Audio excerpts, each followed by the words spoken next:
This is not a normal onion. This is a cultural onion.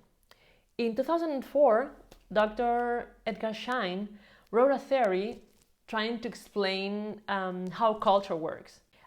Schein said that the first layer was the outside layer, the part of culture that we see when we arrive somewhere new, the artifacts, the objects. Then he said there is a second layer that is norms and values. We have to go a bit deeper to see what's in there. And then there is a third layer that is the deepest one, that is right in the middle. That is the basic assumptions of culture. And that's what we're going to see today.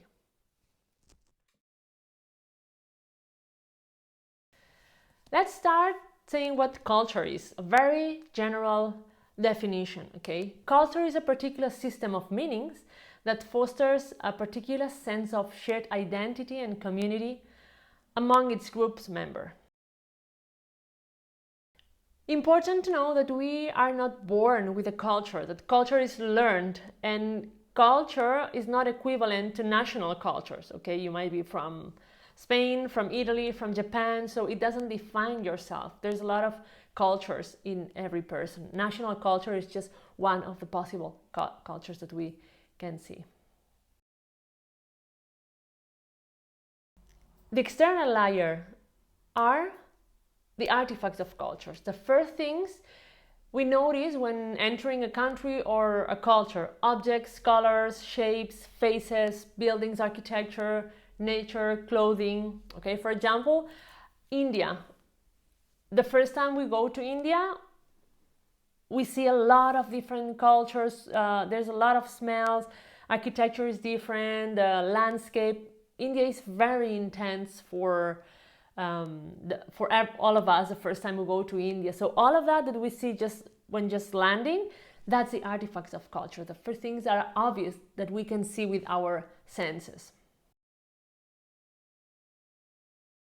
Then, after spending some time in that new culture, we have the second layer, okay? The values and norms of a culture, the written and unwritten standards of correct and desired behavior.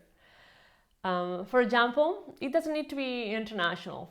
For example, you live in a town and you have your cousin who lives in a big city, and he visits and he goes with you to the bakery and super surprised to see that the people at the bakery ask a lot of questions to him. Where are you from? What are you doing here? Who is your family?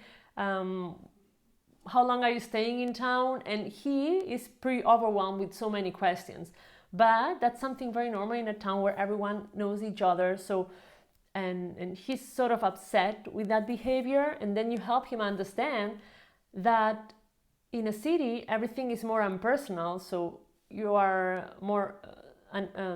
being anonymous is something normal, whereas in a town, the nicest part is that you get to know everyone. So it's also different between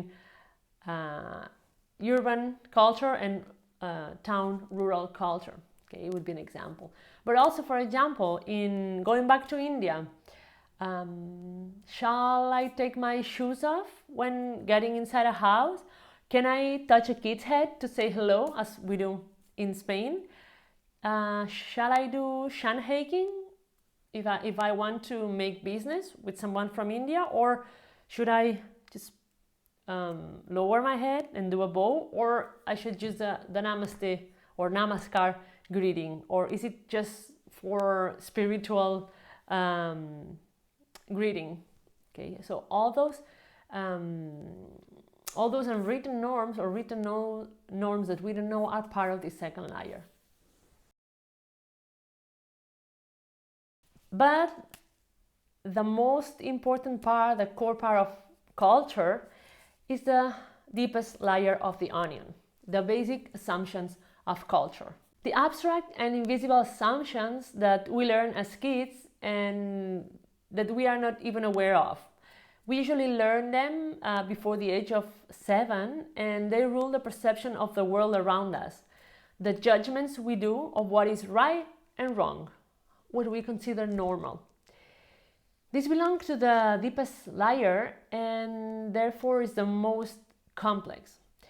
Here in this layer we can find religious beliefs, humor, gender roles, personal values, honor, superstition, social hierarchy, respect for the elderly, and a lot of these like very deep parts of culture, also of ourselves, that are part of our identity.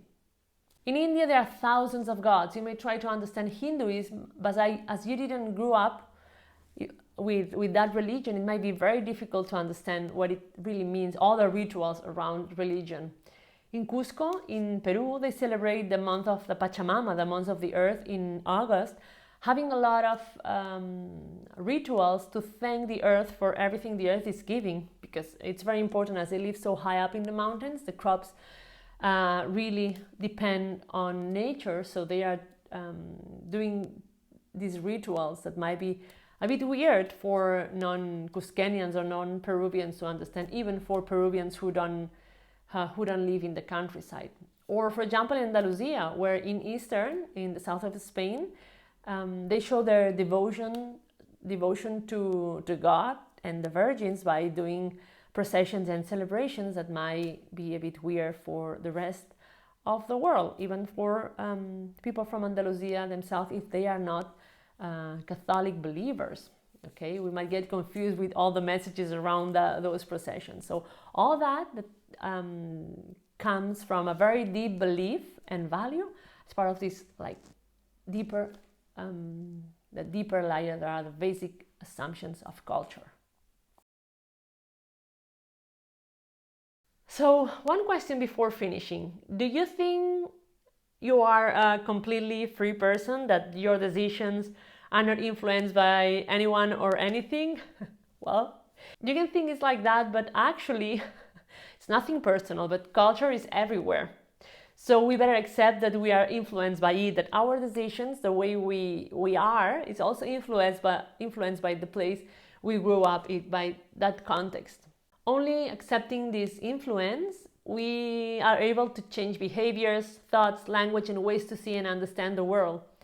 Of course, each person is unique and makes individual choices, but the influence of culture is huge and no one escapes it. So we better be aware of that influence to take our own real decisions.